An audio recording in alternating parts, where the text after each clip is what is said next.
नमस्कार आदाब, मैं Syed तकवी urate news alert network 14 में आपका स्वागत है। कतर में फीफा वर्ल्ड कप 2022 चल रहा है। इस दौरान जाकिर नाइक को वहां बुलाया गया है। इस तरह के दावे कई रिपोर्ट्स में पिछले कई दिन से किए जा रहे हैं, जिस पे भारत की तरफ से एतराज़ जताया जा रहा है, विरोध किया जा रहा है, ये भी दावे किए जा रहे हैं। लेकिन अब इस मामले में मीडिया क्षेत्र में एक और ख़बर आई कि कतर ने भारत को इस मामले में सफाई दी है। कतर की मेज़बानी में इन दिनों फीफा वर्ल्ड कप 2022 खेला जा रहा है। टूर्नामेंट का आगाज़ 20 नवंबर को हुआ था और इस बीच इस बात का पता चला कि मनी लॉन्ड्रिंग, भड़काऊ भाषण और आतंक से जुड़ी गतिविधियों का आरोपी जाकिर नाइक कतर पहुंच गया है। इस भगौड़े जाकिर नाइक को दोहा में फीफा विश्व कप में शामिल होने के न्योते पर हंगामा मच गया। इस बीच ये बात पता चली कि कतर ने राजनयिक चैनलों को के माध्यम से भारत को बताया है कि उसकी तरफ से जाकिर नाइक को फीफा वर्ल्ड कप के उद्घाटन समारोह में शामिल होने के लिए कोई निमंत्रण नहीं दिया गया है। हालांकि भारत सरकार या कतर सरकार की तरफ से अभी तक इस पर कोई टिप्पणी या इस तरीके की पुष्टि की सूचना नहीं है। लेकिन रिपोर्ट्स में कहा जा रहा है कि कतर ने आधिकारिक तौर पर जाकिर नाइक को फीफा वर्ल्ड कप के दौरान मजहबी तकरीर करने के लिए आमंत्रित किया था और जाहिर को दोहा में देखा भी गया।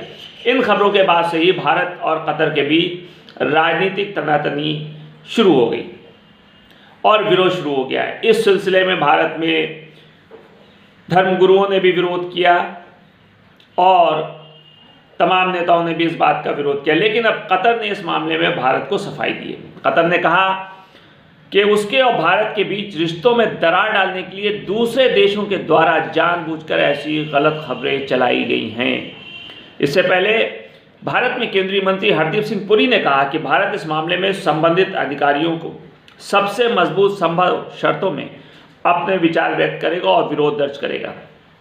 इसके साथ ही साथ सत्ताधारी भारतीय जनता पार्टी के एक ग्रुप ने तो फीफा के बहिष्कार का भी आह्वान किया था। फीफा वर्ल्ड कप के उद्घाटन समारोह में भारतीय उपराष्ट्रपति जगदीप धनखड़ जी शामिल हुए थे। जगदीप धनखड़ अगले दिन ही भारत लौट आए थे। हालांकि जाकिर नाइक के समारोह में शामिल होने की कोई खबर अभी तक सामने नहीं आई है।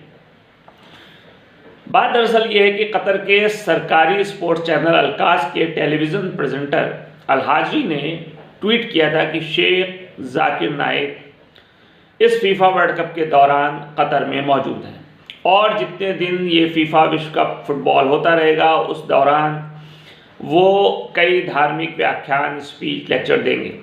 इसके बाद से ही तमाम परेशानियां और तमाम प्रॉब्लम्स और तमाम विरोध के स्वर सामने आना शुरू हुए और इसके बाद ये सामने खबर आना शुरू हुई कि कतर ने ही जाकिर नाइक को फीफा वर्ल्ड कप के लिए बुलाया है। हालांकि अभी तक कतर ने इस बात की पुष्टि स्पष्ट रूप से नहीं की है। मीडिया क्षेत्र में जो बातें चल रही वो अलग है। जाकिर नाइक सबको पता है कि 2016 में भारत से चला गया था, वो मलेशिया में रह रहा है और मलेशिया का स्थायी निवास उसको मिला हुआ है। लेकिन मलेशिया में भी राष्ट्रीय सुरक्षा का हवाला देते हुए सन 2020 से ही उसके भाषणों पर रोक लगा दी गई है। यानी किसी भी तरीके से वो वहाँ पे अपना भाषण, अपना लेक्चर, अपने स्पीच नहीं दे सकता है, क्योंकि इससे वहाँ की सुरक्षा को खतरा है।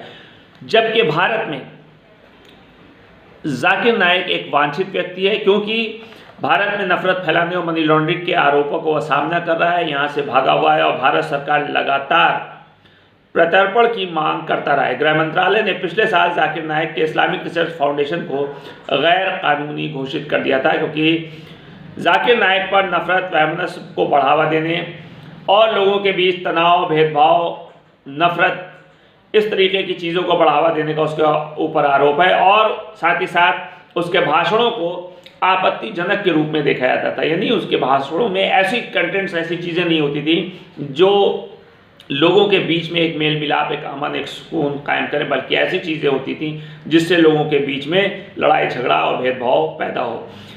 और साथ ही साथ वो अपने भाषणों में धर्मांतरण और आतंकवाद को बढ़ावा देने वाले लोगों की प्रशंसा करते हुए देखा जाता था। इसी वजह से भारत सरकार ने उसकी संस्था पर प्रतिबंध लगाया और वो वांछित भारत में है और वो भारत छोड़ करके दूसरे देश में रह रहा है। लेकिन फीफा विश्व कप, फीफा फुटबॉल का जो विश्व कप हो रहा है, उसमें कतर में ये जो तरीके की बातें चल रही हैं। इस बीच जब तक कि भारत सरकार या कतर सरकार स्पष्ट रूप से सामने आकर कोई चीज़ नहीं कहती है, तब तक ये चीज़ साफ नहीं होगी कि वाकई मसला क्या है।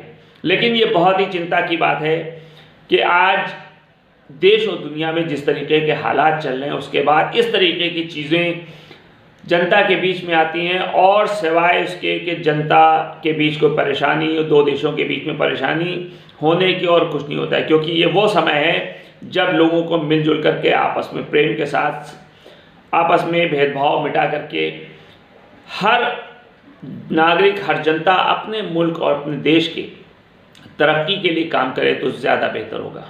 अगर आप इस चैनल पर नए हैं तो लाइक, शेयर और सब्सक्राइब ज़रूर कीजिएगा। देखते रहिए यूनिट न्यूज़ अलर्ट नेटवर्क 14। मिलते हैं नेक्स्ट एपिसोड में, तब तक के लिए नमस्कार।